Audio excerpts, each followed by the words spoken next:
সব জল্পনা কল্পনা শেষে রাষ্ট্রপতির পদ থেকে পদত্যাগ করলেন মোহাম্মদ শাহাবুদ্দিন। পদত্যাগপত্র গ্রহণ করেছেন স্পিকার হাফিজ উদ্দিন আহমেদ।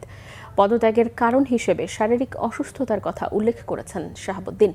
সংবিধান অনুযায়ী আগামী 90 দিনের মধ্যে রাষ্ট্রপতি নির্বাচন করবে জাতীয় সংসদ। আরেফিন শাওনের রিপোর্টে বিস্তারিত। স্বাস্থ্যগত কারণ দেখিয়ে পদত্যাগ করবেন রাষ্ট্রপতি মোহাম্মদ শাহাবুদ্দিন। বুধবারই ছিল এমন খবর। তবে তিনি কখন ছাড়বেন রাষ্ট্রের সর্বোচ্চ পদ তা নিশ্চিত ছিল না। কিন্তু মাত্র দুদিনের মধ্যেই পদত্যাগ করেন মোহাম্মদ শাহাবুদ্দিন। শুক্রবার পদত্যাগ করেন রাষ্ট্রপতি মোহাম্মদ শাহাবুদ্দিন। জাতীয় সংসদের স্পিকারের কাছে পদত্যাগপত্র জমা দেন তার সামরিক সচিব। কারণ হিসেবে উল্লেখ করেন শারীরিক ও মানসিক অসামর্থ্যতা। নতুন রোগে আক্রান্ত, ফলে দীর্ঘ সময়ে চিকিৎসা প্রয়োজন বলে মনে করেন তিনি।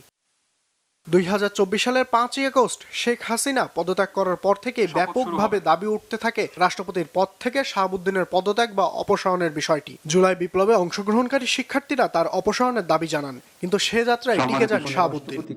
বিনীত অনুরোধ জানাচ্ছি শেখ হাসিনা, ডক্টর মোহাম্মদ ইউনূস আর তারেক রহমানকে দেশের সরকার প্রধান হিসেবে শপথ গ্রহণ করান তিনি। সরকারের প্রধানমন্ত্রী অবশেষে শুক্রবার রাষ্ট্রপতির পদ ছাড়েন মোহাম্মদ শাহাবুদ্দিন। তার পদত্যাগপত্র গ্রহণ করার কথা জানান জাতীয় সংসদের স্পিকার।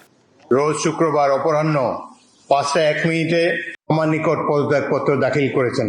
সংবিধানের 54 অনুচ্ছেদ অনুযায়ী আমি রাষ্ট্রপতির দায়িত্ব গ্রহণ করেছি। পদত্যাগপত্রটি আমি গ্রহণ করেছি। 2023 সালের 24 এপ্রিল দেশের 22তম রাষ্ট্রপতি হিসেবে দায়িত্ব গ্রহণ করেন শাহাবুদ্দিন। তার রাষ্ট্রপতি হওয়াটা দেশের রাজনৈতিক অঙ্গনে ব্যাপক আলোচনা সমালোচনার জন্ম দেয়। রাজনীতির গুরুত্বপূর্ণ কোনো পদে না থাকার পরও দেশের সর্বোচ্চ পদে তাকে নির্বাচিত করেন শেখ হাসিনা। আগামী 90 দিনের মধ্যে রাষ্ট্রপতি নির্বাচন সম্পন্ন করবে জাতীয় সংসদ।